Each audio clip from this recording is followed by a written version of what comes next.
Greece and Troy were locked in a long, bitter war.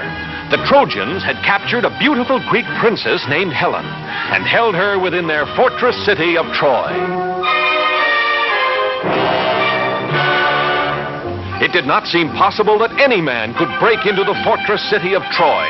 For days, weeks, months, the Greek soldiers from their camp on a beach near the city assaulted the walls of Troy, but they were always beaten back.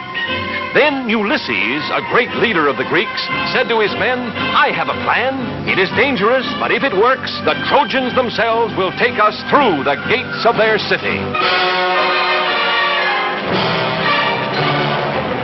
At the order of Ulysses, the Greek soldiers set to work cutting down huge trees, making the wood into planks.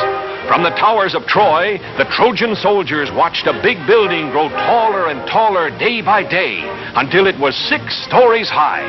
And when the Greeks pulled away all the work ladders and scaffolds, there stood a huge wooden horse, 80 feet tall.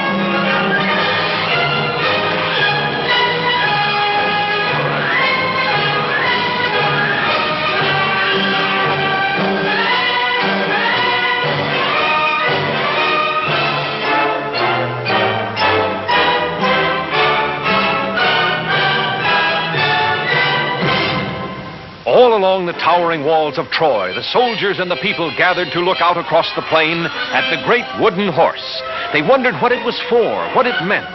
The Trojans did not know that Ulysses and 5 Greek soldiers lay hidden in a dark, secret passage inside the wooden horse.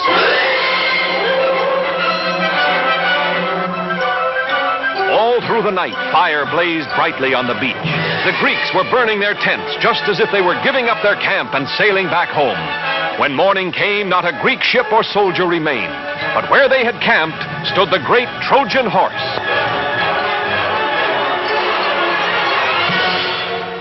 The Trojan people poured out of the city to the beach so they could look more closely at the victory over the Greeks. The Princess Cassandra, daughter of the king of the Trojans, warned her people of this Greek gift, but no one would listen. The Trojans decided to pull the great horse inside the walls, into the city of Troy itself.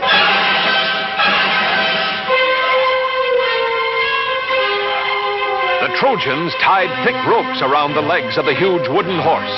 Hundreds of men took a hand at the ropes. Others lined up behind the horse.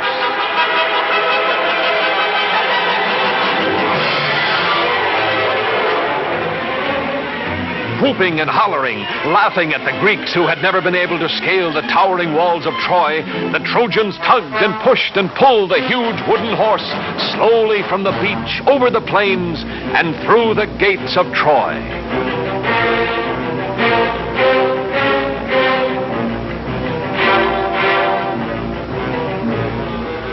In the dark, secret passage of the wooden horse, Ulysses and the 5 soldiers lay quietly waiting.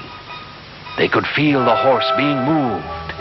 What the Trojans had decided to do, neither Ulysses nor his soldiers knew. Suddenly, after a whole day and half a night, the Trojan horse moved no more. An hour passed. Still the horse did not move. Ulysses gave a signal. The soldiers felt their way silently down the dark, secret passage, following Ulysses. Cautiously, he opened the trapdoor. Just as he hoped, the Trojans had brought the horse inside the walls of Troy. The city was sleeping now, and the walls were unguarded. Ulysses drew his sword. He ordered the soldiers to follow, and he dashed for the main gates of the city. The Greek soldiers quickly tied the sleeping Trojan guards, while Ulysses scampered up the sentry tower. Holding a torch high above his head, he signaled to the Greek army, which had turned around and sailed back to the beach during the night.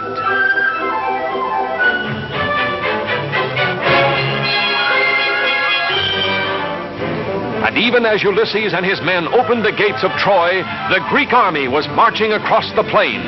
Caught completely by surprise, the Trojans were easily defeated by the Greek soldiers, who found their beautiful princess and took her back safely to Greece. And brave Ulysses was named the greatest of the Greek heroes.